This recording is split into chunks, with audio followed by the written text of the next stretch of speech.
Bērciemnieks Andris Cīrulis nāk no senas zvejnieku dzimtes. Šo amatu nodevis arī dēlam, taču ar ģimenes tradīciju kopšanu vien nepietiks, lai zvejniecības nākotni Latvijā nosargātu.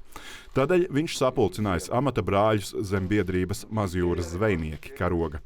Un kopā viņi ir spēks, kas droši var teikt gan vietējiem, gan Briseles ierēģiem, kāda tagad būs kārtība Latvijas piekrastē. Zvejniekiem papildus liegumu nebūs. Vēl vairāk.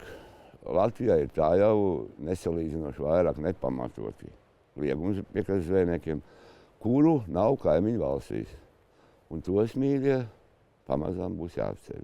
Zvejnieku sašutumu izraisījusi dabas aizsardzības pārvaldes iecere Baltijas jūras un Rīgas līča piekrastē noteikti teritorijas, kurās saimnieciskā darbība ar retiem izņēmumiem vispār būs liegta. Kartē tās atzīmētas ar sarkanu, kā arī sezonālos liegumus, kur putnu aizsardzības dēļ zveja būs liegta no 15. marta līdz augusta beigām.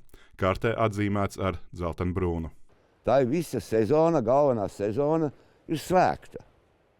Lucīts, ko zvejot tikai vasaras vidū, viņa nebūs vairs Latvijā. Ja šie likumi būtu pieņemti vai vienalga kāda papildus ierobežojumi, tās būtu piekrastes zvejniecības beigas. Jūs uzskatiet, ka zvejnieki ir tie sitabie. Varbūt bija tā, kad mēs bijām pa vienam. Mēs tagad esam kopā visi. Un tie ir vīri, ar kuriem nevajag jokot. Dabas aizsardzības pārvalde, sekojot kaismīgajai publiskajai apspriešanai un ministra Čudara norādījumiem, ķērusies pārzīmēt iecerēto liegumu karti un veikt citus labojumus. Tas, ko mēs šobrīd mēģinām darīt, pārskatīt šo noteikumu projektu tādā veidā, lai jau tagad iestrādājam tās primārās lietas, par kuru ir saņemti pārmetumi, kas principā lielākoties veidojās no sezonas liegumiem un no zvejas šī aizlieguma.